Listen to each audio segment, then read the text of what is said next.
Buenas noches chiquillos, espero que se encuentren muy bien. Bienvenidos una vez más al canal de YouTube. Espero que todo esté saliendo bien, que estén pasando un excelente fin de semana. El siguiente repaso de examen que vamos a hacer es para la clase de noveno año del Colegio Teresiano San Enrique de Osorno, esperando que obtengamos la mejor calificación de cara a la prueba escrita del primer trimestre. Así que vamos a iniciar con este repaso. Espero que sea muy útil para ustedes y que se aclaren las principales dudas. Sin más que decir, empezamos porque sí, está un poquito extensa la presentación. Bueno chicos, como ustedes sabrán, el examen se basa en, por así decirlo, varios bloques de temas importantes. El primero de estos es la economía colonial, posteriormente el absolutismo europeo, eh, y posteriormente el tema de la ilustración. Así que eso es lo que vamos a estar abarcando durante este repaso a grandes rasgos. ¿Okay? Para iniciar, vamos a iniciar con los recursos, la esclavitud y la explotación de la mano de obra en el mundo colonial en América. Es muy importante tener en cuenta que nuestro continente fue colonizado principalmente por España, ¿verdad? Después de 1492, después de la llegada de Cristóbal Colón, el envío constante pasó al periodo de conquista y después al periodo de colonización. Según el proceso de conquista y la colonización, las tierras americanas eran propiedad de la corona y los reyes recibían un pago por su explotación. Es decir, toda la conquista, que duró aproximadamente 100 años, y todo el periodo de la colonia, las tierras americanas le pertenecían al rey. Y los reyes le daban a usted como una cesión o le daban un permiso para que usted pudiera habitarlas, establecerse y explotarlas en alguna forma. La corona tenía algunos mecanismos para otorgar estas terrenos o estas tierras. La primera de ellas, evidentemente, va a ser el merced de tierras o el gracias a su merced. Esto es por alguna misión o alguna situación o algún objetivo que se planteaba la corona. Usted era enviado desde la península ibérica, es decir, desde España hasta América, y una vez que usted cumplía con esta misión, se le agradecía dándole un terreno amplio o con una serie de condiciones especiales para que usted pudiera recuperar o reivindicar en ese agradecimiento que le hacía la corona por la prestación de sus servicios. Entonces la corona otorgó tierras a los exploradores, aventureros, bajo la compensación de estos servicios prestados, y en algunos casos eran donados también o podían ser vendidos. Es decir, la corona te podía vender ese terreno que vos querías adquirir. Generalmente la sociedad española que llegaba hasta aquí a América buscaba mejores oportunidades de vida. Entonces el continente, ya por solo usted ser peninsular, te ofrecía un montón de beneficios, y pasabas tal vez de una vida en España muy humilde, muy escasa en recursos, a venir aquí a América y contar con terrenos amplios, abundantes condiciones para que usted pudiera vivir un nivel de vida muchísimo mayor. ¿Verdad? Como lo hemos hablado en clases, el solo ser de piel blanca ya representaba una ventaja en aquel tiempo, lastimosamente, para la sociedad española. Otras fuentes de ingreso van a ser para España los impuestos a las actividades comerciales. ¿Okay? La cobranza de impuestos que se hacían en los comercios o en los comercios en los puertos o en las diferentes partes que existían regados por todo el continente americano, generaba un fuerte ingreso para España. Habían algunos impuestos, por ejemplo, estaba el quinto real, que representaba una quinta parte de las ganancias que ustedes o que se tenían en aquel tiempo, ¿verdad? Entonces, esa manera de ingresar dinero de los españoles les permitía pues mantenerse en la parte más alta de lo que eran las potencias europeas en aquel momento. La economía colonial tiene un intercambio que se va a dividir en varias fases, ahorita las vamos a ver, son dos fases principalmente, que es la fase de cómo era la economía en el exterior y cómo era la economía en la parte interior. Entonces, entre el siglo XVI y el siglo XVII se instauró un intercambio comercial entre las colonias y España principalmente. La economía americana aportaba a aquello que colocaba a los países como los más poderosos del mundo. En aquel tiempo existía una filosofía llamada el mercantilismo, que se basaba en la acumulación de plata y oro, y esto le daba mayor posición a los países. Es decir, entre más oro y más plata usted tuviera, más poderoso era la metrópoli o la potencia a la que usted pertenecía. Y pues el continente americano tenía muchísimo oro, muchísima plata que aportar para la corona española en este caso. Entonces España importaba de manera por explotación y diferentes mecanismos, importaba ese oro, esa plata, y España tenía un retraso a nivel industrial, de producción, etcétera, etcétera, a nivel de manufacturas y la compra de esto, que lo compraba con ese oro y esa plata americanos en el continente europeo. ¿Quiénes eran sus principales proveedores? El Reino Unido, Francia, que eran países que tenían un desarrollo industrial más importante, no tenían tanta extensión territorial ni tanto poder a nivel de metales preciosos como el oro y la plata, pero que sí le vendían estos productos a los españoles, ¿verdad? Entonces, la economía colonial se puede estudiar desde estas dos perspectivas. La primera perspectiva viene siendo la de cómo comerciaban las colonias americanas con España, ¿verdad? El comercio con la metrópoli, su economía europea, y dentro de ese contexto predominaba esta idea del mercantilismo, que era la acumulación de metales preciosos que les acabo de mencionar. La segunda perspectiva es la perspectiva del comercio interregional, es decir, aquel comercio que se practicaba entre las colonias. Entonces, esta analizaba actividades económicas internas, por ejemplo, el intercambio de productos como el tabaco, como el azúcar, como los tintes, como el cuero, que eran de primera necesidad. Es decir, en aquel tiempo se necesitaban estos productos ya no solo para el comercio de algo lujoso como los metales preciosos o la compra de materiales o maquinarias o productos manufacturados, sino también porque son productos de primera necesidad, ¿verdad? Algunos de estos se vendían a Europa y a cambio recibían productos como ropa o productos ya terminados que también se podían percibir de alguna forma, ¿verdad? España, al ver las oportunidades que tenía en ser la casa dominante o el país dominante, estableció un mecanismo que a largo plazo se convirtió en la principal causa de por qué las colonias americanas decidieron independizarse, que es el establecimiento de un monopolio. El monopolio comercial es la culminación de toda una política económica que querían poner los reyes de España para con sus colonias americanas. ¿Y qué es el monopolio comercial? Bueno, es una restricción de las colonias americanas de venderle sus productos a otros países que no fueran España.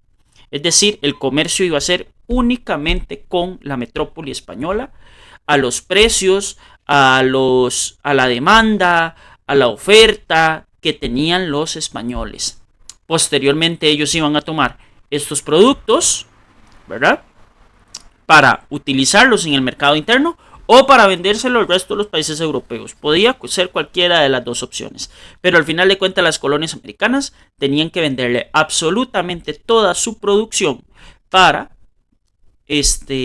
con la corona española, ¿verdad? Eso hizo que el comercio intercolonial fuera muchísimo menos activo del que se esperaba, que se pagaran precios injustos por parte de los peninsulares españoles, que usted estaba atado a un solo mercado y que posteriormente va a generar contrabando, ventas ilegales, entre otras situaciones y circunstancias que se fueron saliendo de control poco a poco y que a la larga, de muchos años después, dieron con el contraste de la independencia de los países de América, ¿verdad? Algunos de los puertos establecidos eran Sevilla, posteriormente Cádiz en 1717, y se tenían muy pocos puertos comerciales por una sencilla razón. Era el tratar de controlar el ingreso y el egreso, es decir, las importaciones y las exportaciones de los españoles para con América. ¿Okay? ¿Hubieron problemas? Absolutamente. Enfrentaron muchísimos problemas. Al ser un comercio intercontinental tan lento, tan poco proporcionado, tan mal pagado y con tantísimas desventajas para los americanos, esto originó este contrabando o este comercio ilegal. ¿Promovido por quiénes? Ingleses, franceses, holandeses, italianos, portugueses en menor medida, que pagaban mejores precios que los españoles. Y entonces, al tener esta postura restrictiva, usted vendía sus productos de manera clandestina, ¿verdad? Y aparte de eso, se sumaba el ataque constante que tenían las embarcaciones españolas comerciales por parte de los bucaneros y los corsarios que llegaban a asaltar esos barcos, ¿verdad? Esto hizo que en el siglo XVI, en 1560 específicamente, España invirtiera en la formación de un sistema de flotas y galeones más conocido como la Armada Real. Más adelante se le puso ese nombre. ¿Y qué se encargaba esa Armada Real? De vigilar, de proteger, de fiscalizar las embarcaciones que salían desde los puertos comerciales de América hacia España, ¿verdad? Entonces este comercio buscaba la garantía del tráfico regular y seguro entre las colonias y la metrópoli. Ya que estos corsarios y estos piratas o estos bucaneros asaltaban constantemente las embarcaciones de los españoles para quitarles sus productos y pues después venderlos, ¿verdad? En los mercados intereuropeos. ¿Okay? Esto hace que el comercio interregional también sea sumamente restrictivo. La corona española restringió el comercio, casi que lo prohibió. Entonces, el tráfico de mercancías entre los mismos territorios españoles aquí en América se vio sumamente afectado. Ya solo transgrede que no le puedes vender a ningún país de Europa, si tampoco también le puedes vender a tus vecinos, ¿verdad? Que al final de cuentas siguen siendo del mismo imperio español. Entonces, esto generó manifestaciones de poder, manifestaciones de enojo, de frustración, porque la libertad de comercio estaba subeditada a los precios que querían pagar los españoles, ¿verdad? Entonces las mercancías entre los virreinatos de Nueva España y Perú aumentaron durante el siglo XVII. Sin embargo, esto fue de carácter ilegal, no controlado, que no le permitía a los españoles capturar los impuestos necesarios para mantener su estado, etcétera, etcétera, ¿verdad? Algunos de los productos o algunos de los sectores de la economía que propusieron o que mejoraron ese comercio interregional fue la minería, ¿verdad? La producción de alimentos, manufacturas como textiles y las bestias de carga como mulas y caballos para el trabajo en el campo. ¿Okay? De ahí sale la actividad económica más importante, que es la minería colonial. La minería se vuelve el punto clave, el punto más sensible para la economía española en aquel tiempo y a la que más se le prestaba atención. ¿Okay? Le dio demasiada relevancia. ¿Por qué? Porque la política económica, este mercantilismo, esta acumulación de metales, hacía que fuera fundamental la extracción de metales de una manera precisa, regulada, que no se le escapara nada a los españoles, que les permitiera oro y plata que se sacaba llegar a las arcas de la corona, entre otras un montón de circunstancias que presentaban ventajas, ¿no? La minería es la actividad económica más destacada durante la colonia. En 1545 se descubrieron varios asentamientos, muchos ya descubiertos por indígenas, otros que son totalmente nuevos, pero destacan dos, o yo pongo dos principalmente.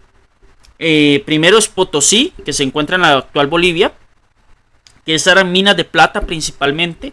Es esta montaña que yo les hablaba en clase, ¿verdad? Que tenía una cantidad de plata bastante importante.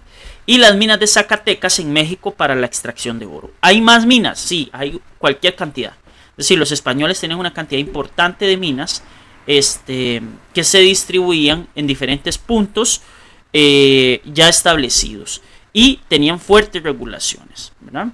De ahí se dan los tipos de minería: el tipo de minería Tajo y el tipo de minería Socavón, que como lo hemos visto en clase, el Tajo es cuando se parte la montaña, ¿verdad?, para la extracción, es casi que una minería a cielo abierto, mientras que el Socavón es una minería donde se crean canales para la extracción de las principales minas, o las vetas de las minas, que son las piedras donde se ubican para la extracción de estos metales, ¿verdad?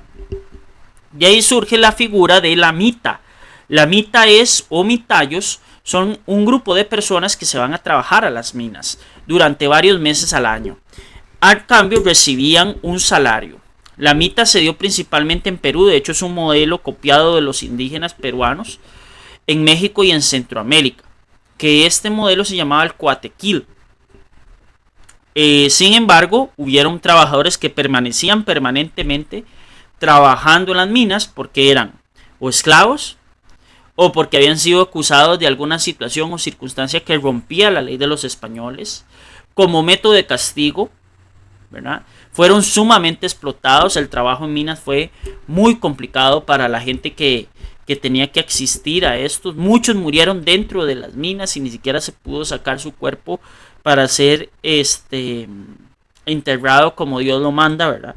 Entre otro montón de circunstancias que hace que la mita se vuelva un sistema de explotación bastante fuerte para cualquier persona que trabajara en estos lugares.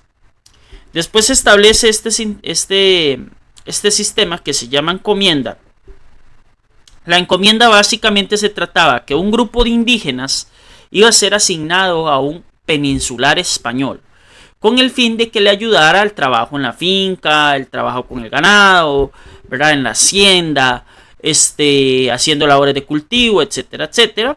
Y el encomendador, es decir, el español que se le asignó a ese grupo de indígenas, se va a cargar de tener la vigilancia de la buena salud, de la buena alimentación y de la educación del indígena. Hoy en día sabemos que el proceso de cuidado y el proceso de evangelización fue sumamente fuerte, que no se prestaba al sistema porque no hubiera nadie que lo fiscalizara, es decir, no había nadie que lo vigilara a ver si estaban recibiendo buen trato los indígenas, y la encomienda se convirtió en un sistema de esclavitud, ¿verdad? Después tenemos el peonaje. El peonaje es una forma de trabajo libre, es decir, si yo quiero la hago, no es como la encomienda, ¿verdad?, o como la mita. Muchas veces se prestaba que los peones, ¿verdad?, de las haciendas fueran retenidos por parte de sus jefes para el pago de las deudas. Cuando se les adelantaban salarios o cosas así, ya tenían por así decirlo, un nivel de intereses económicos, ¿verdad?, que hacían que la gente a veces perdiera hasta sus fincas propias o perdiera su dinero porque simplemente no podían pagar estos préstamos desproporcionados que se presentaban en la época.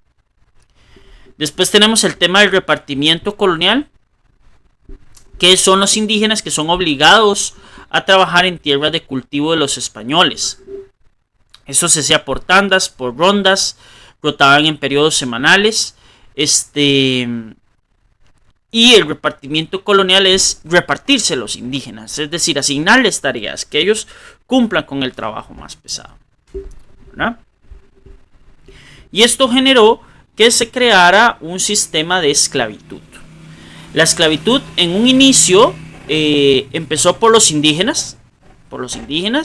Ellos establecieron un sistema casi que de castas, que es el color de piel, determina el nivel de posicionamiento que usted tiene en la sociedad. Entre más claro, más blanco, por así decirlo, mejor posición económica y social vas a tener, hasta los últimos, que fueron los esclavos negros que se trajeron del continente africano.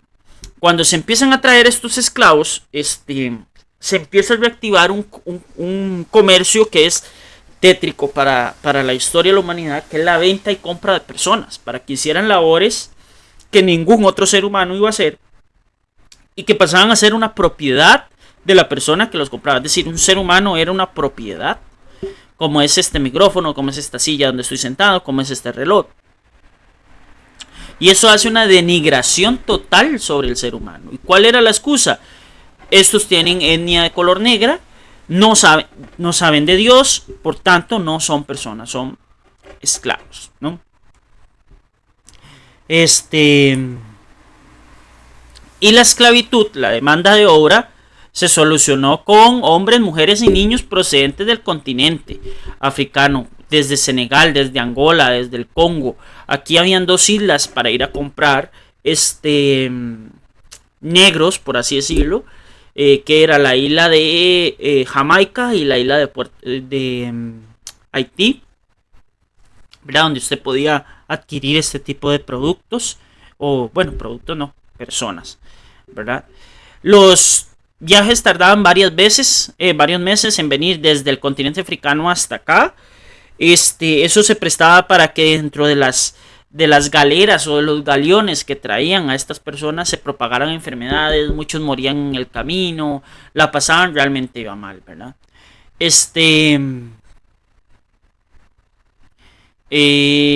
Eso hizo que muchas de las enfermedades se propagaran con mayor velocidad. El comercio de esclavos afectó de forma muy negativa a muchos pueblos africanos que se tuvieron que venir a trabajar a la fuerza al continente americano sin recibir ningún salario, sin recibir nada a cambio, ¿verdad? Y el tráfico de esclavos era absolutamente legal. Es decir, si yo quería comprar o vender esclavos era lo más normal del mundo, ¿verdad? Hubo momentos durante la colonia en los que este negocio fue un monopolio. Es decir, solo España podía comprar y vender esclavos, pero después le dieron apertura a otras ciudades o a otros estados como Génova, Portugal, Francia y Holanda, de que también pudieran traer esclavos a América para ellos pues venderlos, ¿verdad? Entonces era como muy bien. Las condiciones, las peores que ustedes se puedan imaginar, los trabajos más complicados, las situaciones más difíciles, la pasaba la clase esclava, ¿verdad? Primero se marcaba con un hierro candente a la persona, con un número como si fueran ganado, ¿verdad? Para saber identificar las personas que están trabajando en la hacienda. Después la vida familiar tuvo muchísimas limitaciones. ¿Por qué? Porque el pertenecer yo a una familia de esclavos, generalmente, por todo decir que es una regla establecida, van a ser esclavos también esos niños y esas niñas, ¿verdad? Que heredaban esa condición. Los esclavos fueron sometidos a grandes maltratos y las mujeres en particular padecían de abusos sexuales. Entonces vean que sí la pasaban bastante mal. Sí la pasaban bastante mal. ¿Ok?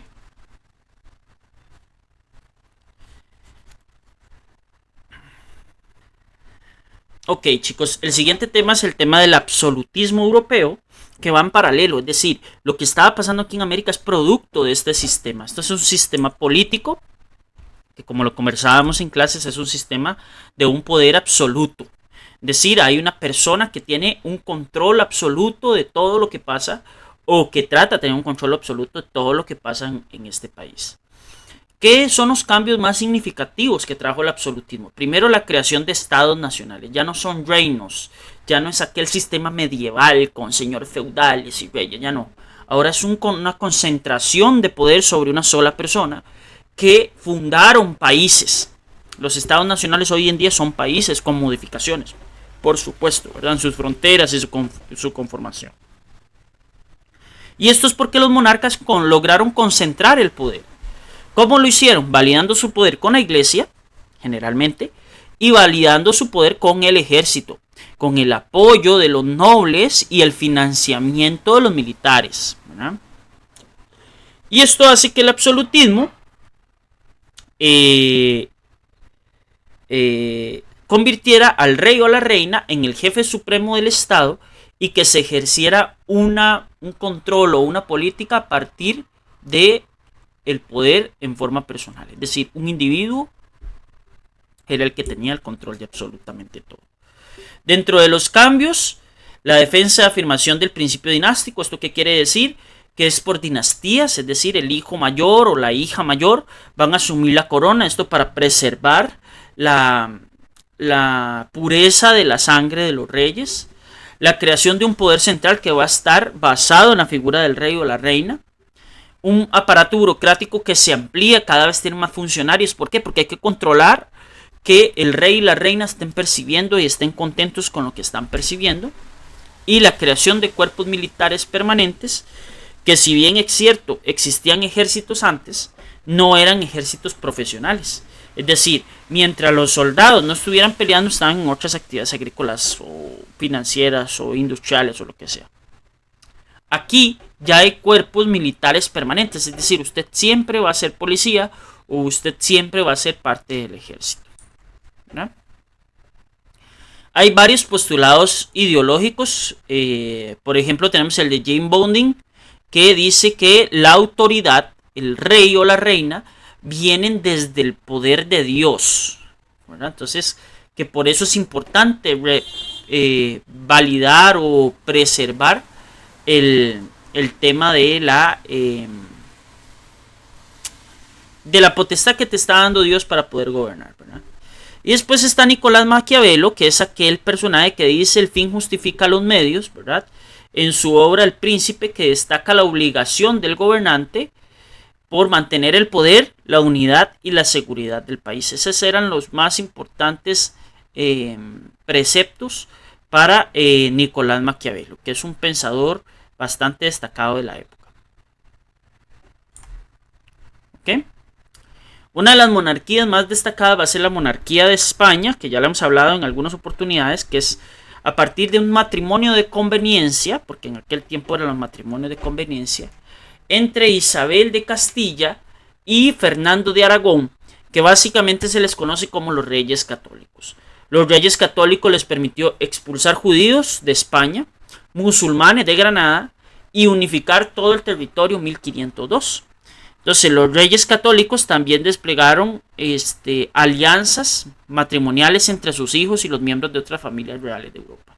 Y esto es algo que todavía pasa. Generalmente la gente que pertenece a alguna corona, la corona inglesa o la corona española o la japonesa o lo que sea, se casan entre ellos mismos para mantener ese status quo, es decir, mantener ese poder. Entonces, así funcionaba la monarquía en aquel tiempo. ¿Ok? Hay otros casos, como el caso de Carlos I de España, que en 1516, tras la muerte de Fernando de Aragón, esposo de la reina Isabel, asume el poder y la dinastía de los Habsburgo. ¿Qué dificultades encontró Carlos I? La oposición de la nobleza española, que ya no soportaban el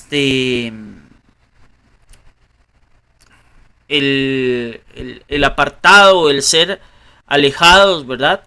El nombramiento de extranjeros en cargos públicos, la rivalidad que se tenía con Francia, el asedio de los turcos otomanes, cuyo avance constituía una amenaza en el Mediterráneo, entre otras cosas. Es decir, aquel tiempo España estaba preocupada también por otras cosas.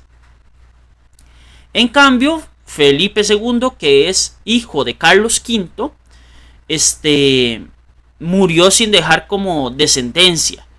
Sin embargo, Felipe hizo valer sus derechos y de este modo en 1581 asumió el trono y la península ibérica quedó totalmente unificada. ¿Okay? Hubieron pugnas o peleas entre esos estados nacionales, por ejemplo la que tuvo España con Francia, donde el vencedor fue España. De ahí destaca la famosa batalla de Lepanto, ¿verdad? Y yo les había hablado un poquito de Miguel de Cervantes y cómo él pierde un brazo. Entonces él es una persona amputada y por eso se le conoce como el Manco de Lepanto. ¿Ok? Al final de cuentas, con ayuda de Venecia y otras ayudas como la enviada por el Papa, la batalla de Lepanto se ganó en el año 1571. ¿Okay? Después, los franceses también tienen casos muy destacados. Por ejemplo, tenemos al rey Enrique IV, a Luis XIII, a Luis XIV, ¿verdad? Y de ahí se acuñó la famosa frase de el Estado soy yo, ¿verdad? El rey Luis XIV decía, yo soy el rey sol, que vine a alumbrar al mundo, ¿no? Tenía un egocentrismo bastante importante. ¿Okay? Algunas de las medidas del rey Luis XIV. Primero, el gobierno personalmente lo va a ocupar él siempre va a estar presente en las reuniones importantes. Privó a la nobleza de sus posesiones para evitar que compartiera con la autoridad del rey, ¿verdad? Redujo la autoridad del parlamento locales, unificó leyes y eliminó la oposición religiosa. Entonces las medidas del rey Luis XIV en cierto punto destacan un poco cómo era el personaje. ¿Okay? Bueno, chicos, y gracias a este movimiento, digamos, a esta situación del absolutismo, la validación que tenían, los privilegios que tenían los reyes, empezaron a salir una serie de personas que cuestionaban este poder absoluto. ¿Por qué el rey es rey? ¿Quién dice que la reina es reina? ¿Quién dice que está validado por el poder de Dios? ¿De verdad vendrá esto desde una autoridad divina que los puso ahí? ¿O es una cuestión netamente circunstancial de la sociedad? ¿Verdad? Que por haber nacido en X o Y lugar, usted tiene un estatus económico. Entonces la gente empieza a cuestionarse eso. Y eso se llama la Ilustración.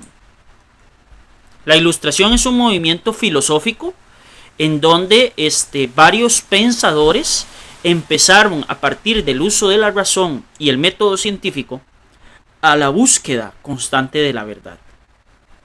Entonces estos pensadores que van a rescatar o destacar durante los siglos XVII y XVIII van a crear un movimiento que se llama la Ilustración, que es este movimiento filosófico de pensamiento donde dice que la razón es la fuente de la explicación de todas las cosas, ¿ok? Y que no todo es de origen divino. Entonces se empieza a cuestionar la estructura de la iglesia y la estructura del sistema político de aquella época, ¿ok? Entonces, dentro de los más destacados pensadores de aquella época van a ser Francisco Bacon y René Descartes, ambos exponentes de un movimiento que se llama el racionalismo, que consideran precisamente que la razón es la única forma de conocimiento, de adquirir el conocimiento. Entonces, así empezaron a surgir estas corrientes. Las corrientes empiristas, que señalaban que el conocimiento se debería basar en la experiencia, y en los racionalistas, que se consideraban que el conocimiento venía de la razón. Después fueron complementarios, es decir, se unieron las ideas. Y para eso tuvieron que pasar una serie de invenciones. Por ejemplo, Johannes Kepler, un astrónomo que descubre las órbitas elípticas de los planetas. Galileo Galilei, que observa los planetas como tales, los pone en la palestra del mundo científico en 1609, inicios del siglo XVII. Después viene Kepler y perfecciona el telescopio que ya había inventado Galilei. Galilei tuvo un enfrentamiento fuertísimo con la iglesia porque Galilei no creía en la creación de Cristo como está narrada en el Génesis, ¿verdad? En aquel tiempo había muy poca tolerancia religiosa. William Harvey expone todas las teorías sobre la circulación científica. René Descartes saca la geometría analítica. Tenemos a Christian Huygens, que saca el reloj Huygens, perdón, que es el que saca el reloj de péndulo, que es muchísimo más preciso que un reloj de arena, ¿verdad? Werner Rovnik, que empieza con procesos de disecación para cadáveres.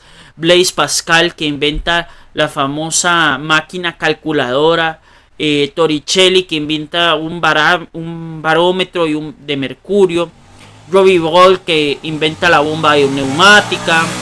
Y después viene uno de los más destacados, que es Isaac Newton. Sí, Isaac Newton descubre y plantea a la comunidad científica la ley de la gravitación universal, en donde se establece que la aceleración de los cuerpos aquí en el planeta Tierra es de 9,8, si no estoy equivocado, ¿verdad? Y que los cuerpos se atraen de igual forma. O sea, nosotros nos atraemos hacia la Tierra y la Tierra nos atrae hacia nosotros y eso es lo que nos permite estar pegados. Surgen las teorías de que la Tierra era redonda. Desde los 1500 se venían hablando de esa idea, ¿verdad? Está la ley de acción-reacción de Sir Isaac Newton. También está Antoine Van, que es un comerciante que describe los protozoos y los espermatozoides, ¿verdad? Y su función.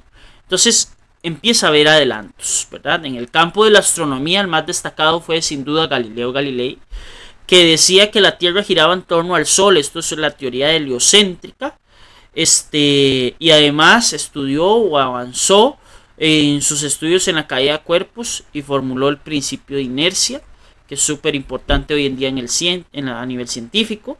Johannes Kepler, ¿verdad? Con el movimiento elíptico de las órbitas que hacen los diferentes planetas alrededor del Sol, ¿verdad? Lo afortunados que somos nosotros para que se aliaran los astros y nosotros pudiéramos vivir en ese tercer planeta de distancia hacia el Sol, que estamos en una zona que es específicamente el único planeta que puede albergar vida entre todos los planetas del sistema solar y de momento casi que del universo, porque sí hay conocimiento de otros planetas, sin embargo no se ha logrado llegar hasta allí, ¿verdad? Otras cosas que culminaron con este desarrollo es el complemento que se hacía con Dios y los científicos. Es decir, los científicos no decían dejamos de creer en Dios y listo y se acabó todo. Algunos lo hicieron, ¿verdad? Algunos lo hicieron. Pero sino que cómo complementábamos a Dios en explicación científica y racional de la conformación de absolutamente todas las cosas, ¿verdad? Entonces se planteaban diferentes ideas. El siglo XVIII se conoce como el siglo de las luces, porque es donde se desarrolla ya plenamente la ilustración, ¿verdad? Se les llamó así porque la gente consideraba que se le había prendido un bombillo, ¿verdad? Acerca de el uso de la razón y el método científico, ¿verdad? Las ideas ilustradas pretenden hacer un cambio.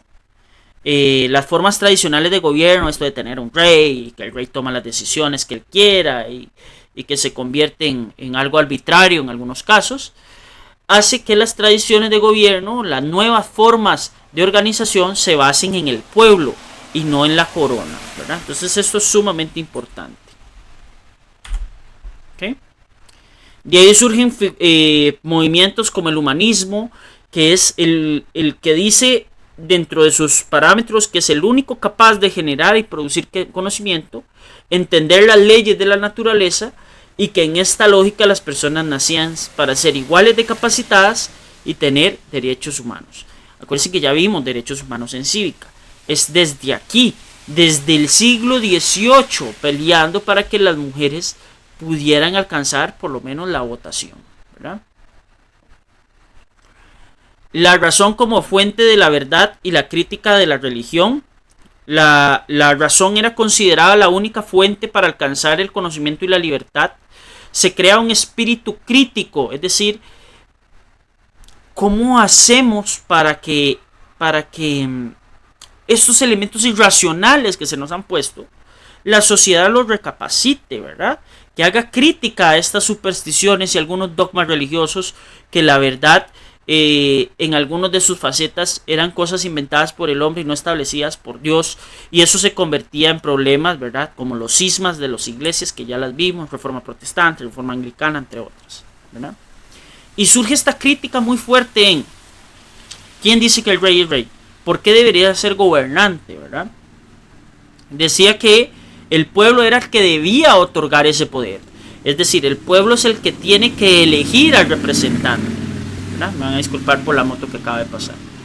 Y que los ilustrados consideraban que la humanidad se basaba en la razón y que hay un principio de progreso continuo, entonces había fe en el progreso, es decir, vamos avanzando a pasos lentos, agigantados o lo que sea, pero vamos adelantando para tratar de alcanzar una sociedad más equitativa, más justa y más ideal, ¿verdad?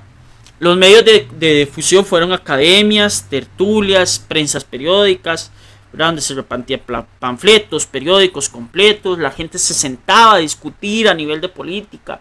Las academias, que eran las escuelas o las universidades, que criticaban ese sistema, ¿verdad?